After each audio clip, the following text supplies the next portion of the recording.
Hi, it's been 3 weeks since the last video. I'm making this on Friday, 7th of March 2025.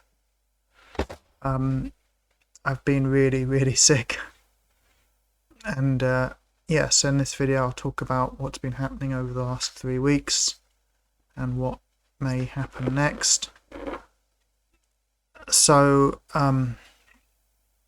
in January I had emergency surgery because the cancer is growing into and around the bile duct system in my liver, and the surgery was unsuccessful, so I had to have it again a week later.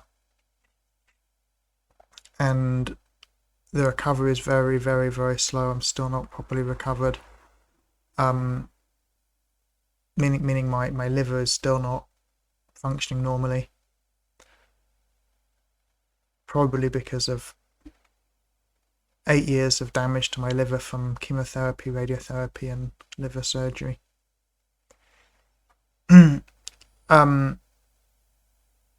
So a couple of weeks ago I started the next round of chemotherapy. It's a combination of two drugs, Lonsurf, which is tablets, and Avastin, also known as bevacizumab, that you have as a drip. And Lonsurf causes extreme fatigue and also appetite suppression. So I've been really struggling because I've just been absolutely exhausted, and I haven't been eating much. And I'd lost a lot of weight in the hospital. I'd lost 5 kilograms, so I'm very weak. And it's been very cold. Yeah, I've been kind of frightened of the cold. One of the other issues I get with Lonsurf is having like a low-level fever all the time. So the cold is like physically painful, and I feel it in my bones because of the Lonsurf is causing bone marrow suppression. That my body's not making enough red blood cells and white blood cells. To make things much worse, so when I was in hospital for the surgery, I was put on fentanyl, which is an opioid painkiller. I think it's something like 100 times more potent than heroin. So it's that same family of drugs that are these are all drugs made from or derived from opium poppies originally. So heroin, morphine, fentanyl. Fentanyl's one that kills all the people in America.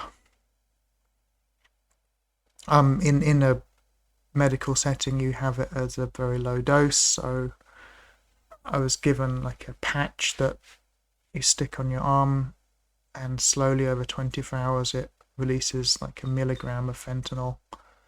And over a few weeks the dose was sort of increased to 4 milligrams. Fentanyl has a bunch of side effects, a lot of side effects. Causes or can cause your mouth to be very dry, so that again has made it hard to eat.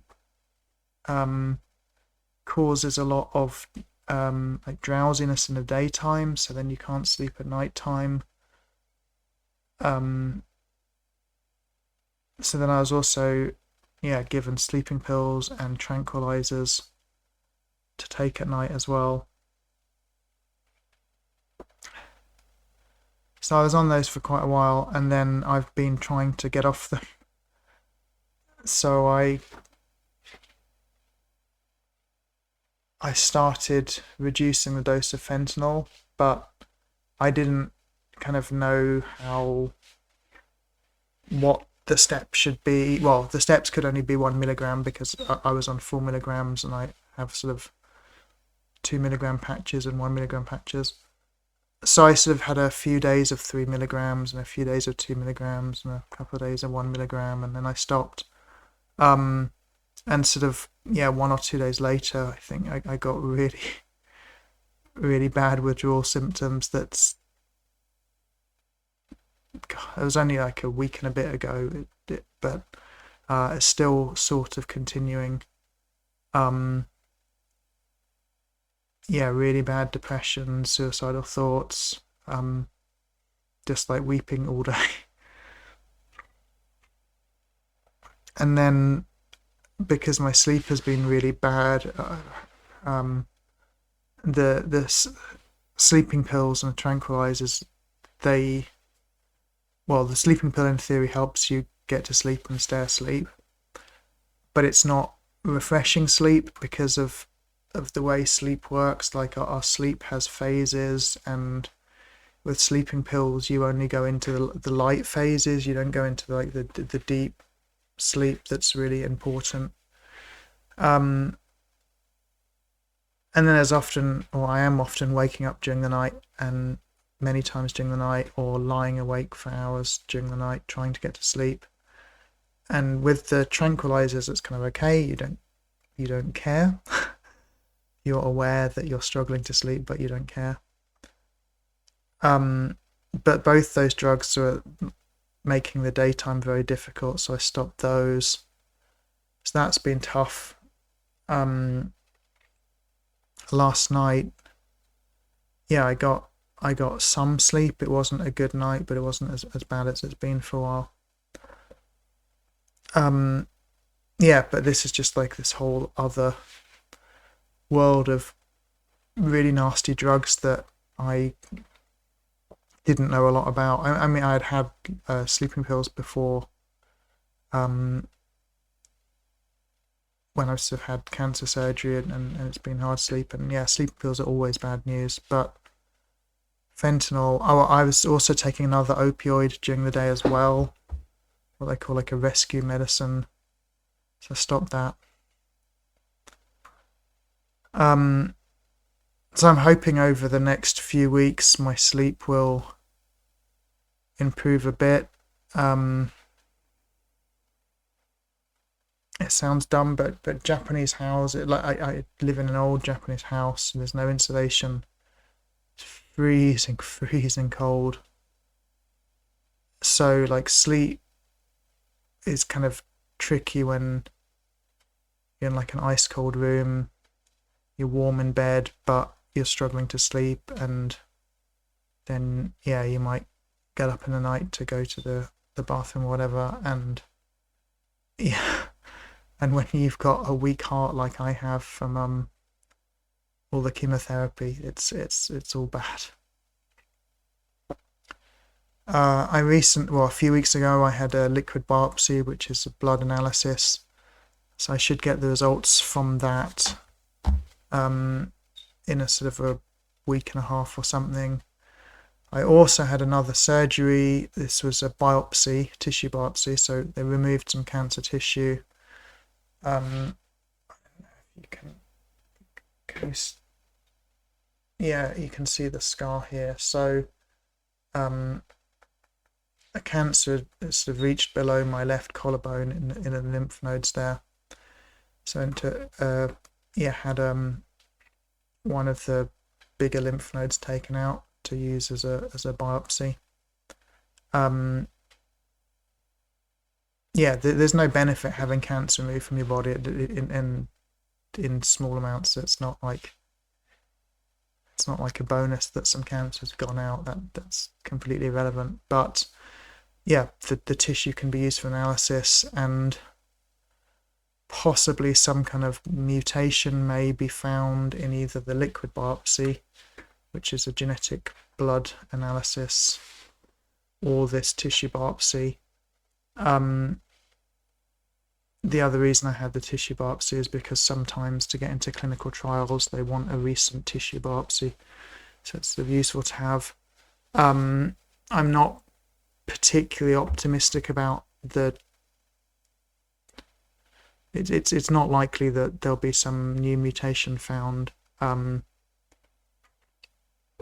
had the blood analysis done sort of 7 years ago, and there were 3 mutations found, but none of them particularly useful, none of them so matching up to any medicines.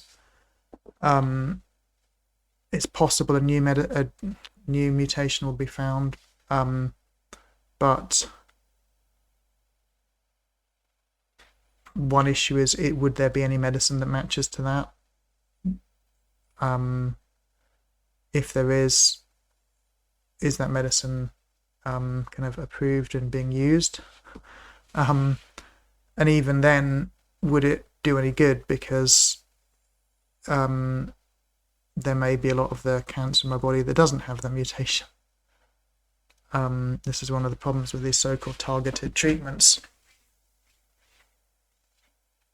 So I'm kind of wriggling around because I've got a heater pointed at me, which is like uncomfortably hot where it's pointed, and the rest of my body is icy cold because I've got a fever today, and it's a cold, miserable day. So on the subject of trials, I had got into a trial that I was meant to be going into that in January. Not a good trial. It's like a last resort trial, so early phase, not likely to work. I couldn't go in because of having to have the emergency surgery and spending 3 weeks in hospital. I went back to see the trial doctor a couple of weeks ago, and he said the trial has closed down. The drug companies don't say why the trial closes. It could be that they just didn't get good enough results to bother pursuing it. It could be just, they're interested in other medicines. Could just be commercial reasons. So that was frustrating.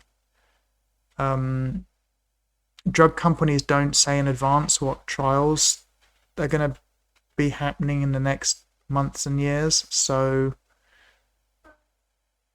they'll just sort of say to a hospital or some hospitals, we'd like to do this trial at quite short notice. So all you can really do is keep searching the databases online, keep bugging the hospitals.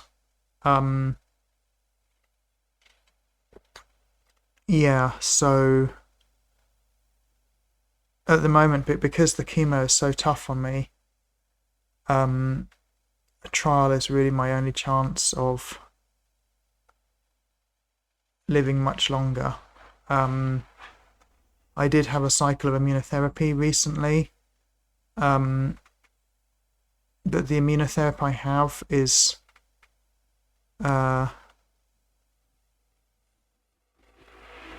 it works well when you've got good working chemo, because it's a cell-based immunotherapy. So if you're having kind of good working chemo, then there's like dead cancer cells floating around in your body. The cell immunotherapy sort of sees those dead cancer cells and then teaches other immune cells in your body that this is what needs to be attacked. So because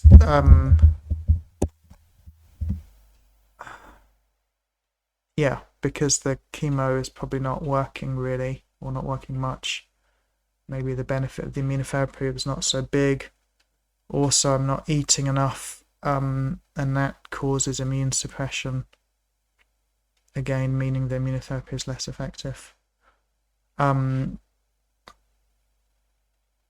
Recently, a group of my friends did a fundraiser in Tokyo, led by my lovely friend Tracy, and they basically raised almost enough money to have another round of immunotherapy.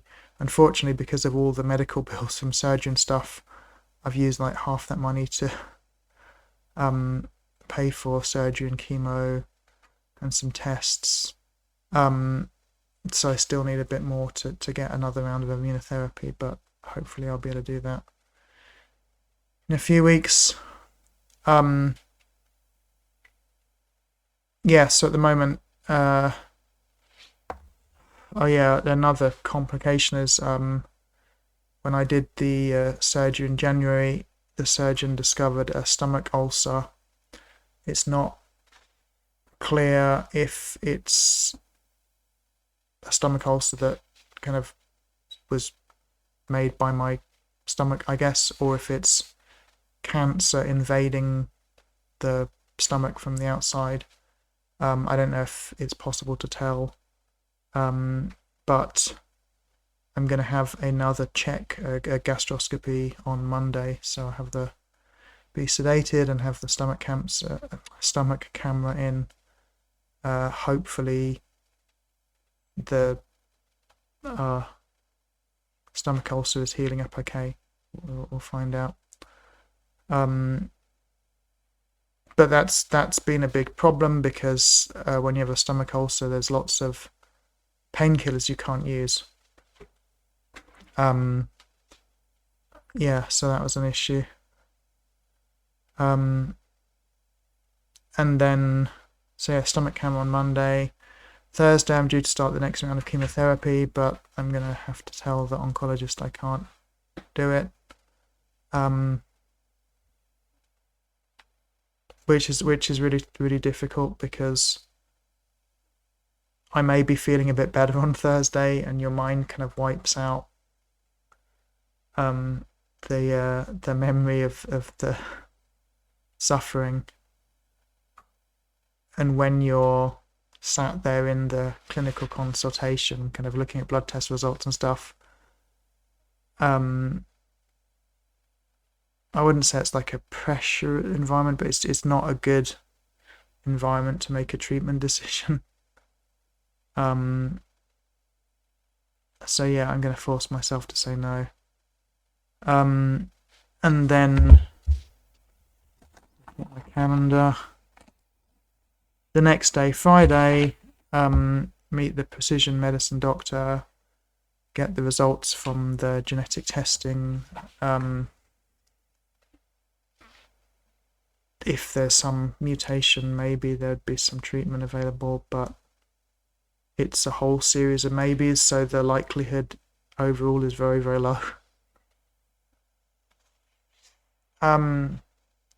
Yeah, so basically at the moment I feel I'm really losing this battle, and it's upsetting and very frustrating because people really do not need to die of cancer.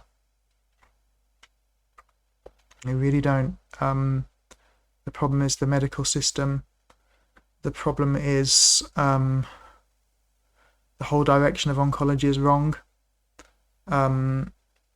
Precision medicine is the wrong direction. It would be so much smarter to concentrate the research on improving the current treatments that work for several cancers. And there's some treatments that seem to work for a lot of cancers, and we could improve those. We could rapidly improve those and save, worldwide save millions of lives, because about half of all adults get cancer, something like 60% of men, 40% of women, or something like that. And it causes a lot of cancer death. It causes a lot of pain and suffering. People who get cancer and are sort of so-called cured often still have problems for a long time as a result of the treatments, and also just the anxiety of 5 years of blood tests every month, every couple of months, and then scans every few months. And doesn't have to be like this. It's just mainly economic reasons. It's mainly short-term thinking, because cancer is so expensive for society, so expensive, and unfortunately the people involved in cancer treatment they're human, right? They suffer from shiny object syndrome as much as anyone else. They want the new best thing. It's interesting talking with this doctor of precision medicine who is really a lovely guy, very, very smart, and he was sort of saying about the improvements in precision medicine sort of over like the past 10 years. And I pointed out that there's been no survival benefit in any of the major cancers overall. So even though some patients get amazing response from these precision medicines, the percentage of cancer patients that benefit from those is so small, and the cost of those medicines is so high. And like all medicines, clinical practitioners overestimate the effectiveness and they underestimate the impact of side effects. But it's much worse in oncology because cancer patients underreport side effects. We underreport side effects because we have so many side effects. The side effects are overlapping. They're not clear. They're difficult to talk about. But the main reason is many patients are worried that if they say how bad the side effects are, then the dose of the cancer medicine will be reduced and therefore probably its effectiveness, or the cancer medicine will be stopped. So that's endemic in the world of cancer. People do not need to be dying of cancer at this rate, at this point in time. We have treatments available that could be improved over 12 months, 24 months or whatever, and no one will do it. The reason why is kind of complex. It's to do with regulation, it's to do with economics, it's to do with the culture of medicine, it's to do with the culture of oncology, it's to do with siloing, where specialists don't talk to each other and everyone assumes their thing is the best. And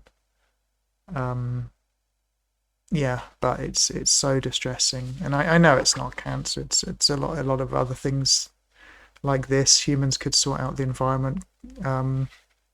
We just have to stop being so stupid. But that's not going to happen.